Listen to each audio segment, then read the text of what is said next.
अस्सलाम वालेकुम, क्या हाल चाल है सारे भाई लोग ठीक ठाक हैं। अच्छा यार, ये हमारा वो ब्रीडर सेट है। तो मैं पहले भी सोच रहा था आपके लिए वीडियो बनाऊं।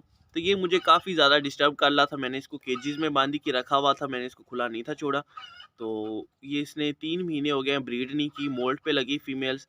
तो उसके बाद इन्होंने सारी क्रीज कंप्लीट करके ना मोल्ड पे लगी, उसके बाद इन्होंने अभी तक ब्रीड ही नहीं की। मेरे पास तीनों फीमेल्स ने ब्रीड नहीं की। तो मैं काफ़ी ज़्यादा परेशान था इस वजह से। चूज़ों का काफ़ी बर्डन भी था, बुकिंग काफ़ी ज़्यादा हुई पड़ी थी, तो समझ भी नहीं थी आ रही। अभी मैं इनको समझा, इनको थोड़ा-सा 2-3 दिन 5 दिन हो चुके हैं इनको समझे हुए कि ये खुला रहना पसंद करती हैं। मैं ज़्यादातर इनसे जब भी ब्रीड लिया है मैंने इनको खुला छोड़ा है, तो इन्होंने फिर ही ब्रीड की है। तो अभी ये मैंने डेरे में हवेली में खुला छोड़ दिया इनको। दाना-शाना देसी दाना ही डाल रहा हूँ, मकई और जो नॉर्मल बाज़ार से देसी दाना मिलता है वो डाल रहा हूँ, ठीक है। और अभी ये काफ़ी खुश भी हैं और मेल भी माशाल्लाह आप देख सकते हैं, वही हमारा बड़ा ब्रीडर मेल है, 4.5 साल जिसकी एज थी, ठीक है। और अभी ये थोड़ा-सा मोल्ट इसने कंप्लीट किया है, ये दूम रह गई है, दूम अभी स्टार्ट किया है इसने गिरानी। तो आप देख सकते हैं माशाल्लाह बहुत ही आउट क्लास क्वालिटी है। मेरा सबसे फेवरेट ये दोनों फीमेल्स हैं और इसके साथ ये मेल है। एक तो ये है इसकी अनफर्टिलिटी नहीं आती, चौरस नोक नली है, बड़ा पक्का मजबूत मुर्गा है, बहुत ही मजबूत मुर्गा है। तो आपको पता है असीलों में जितनी ज़्यादा एज हो उतने ही ज़्यादा अच्छे और पक्के बच्चे आते हैं। तो ये उस लिहाज से, उस हवाले से देखा जाए तो बड़ा बेहतरीन है।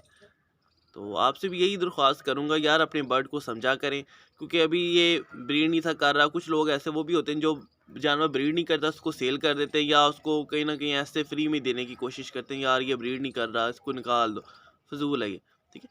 कोई भी चीज़, कोई भी जानवर फजूल नहीं होता।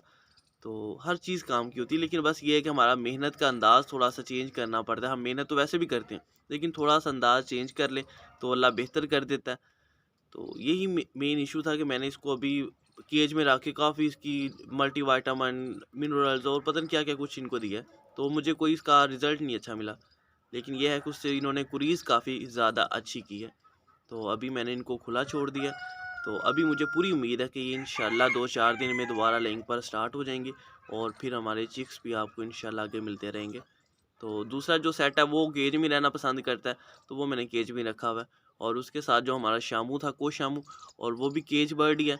वो थोड़ा साइज़ में छोटा होता है और वो शामू आपको पता है, शामू शामू तो क्वालिटी फिर माशाल्लाह टॉप क्लास क्वालिटी होती है। तो वो मैंने अलग रखा हुआ है। तो वो केज में काफ़ी अच्छी ब्रीडिंग करते हैं। अभी आप देख लें माशाल्लाह, अल्लाह इनको सेहत दे, तंदुरुस्ती दे। बर्ड ना काफ़ी ज़्यादा वेट कर गए थे केज में रह के ना, तो ना इतनी अच्छी धूप मिली इनको और ना ही इतना अच्छा माहौल मिला जो इनको बाहर मिला करता था। तो इस वजह से इनका वेट भी काफ़ी ज़्यादा गेन हो गया था। तो अभी माशाल्लाह मेल मेरा थोड़ा सा एज ज़्यादा हो गया, लेकिन ब्रीड के लिए बहुत कमाल का है। इसके बच्चे बड़े पक्के होते हैं। हालांकि लोगों का डे ओल्ड चूज़ा मर भी जाता है, काफ़ी ज़्यादा डिस्टर्ब हो जाते हैं, लेकिन नहीं, ये मेल के बच्चे जितने भी इस दफ़ा मैंने निकलवाए थे पहले भी, अभी 4 साढ़े 4 साल हो चुके हैं। तो 2-3 साल से मैं भी इससे ब्रीड ले रहा हूँ।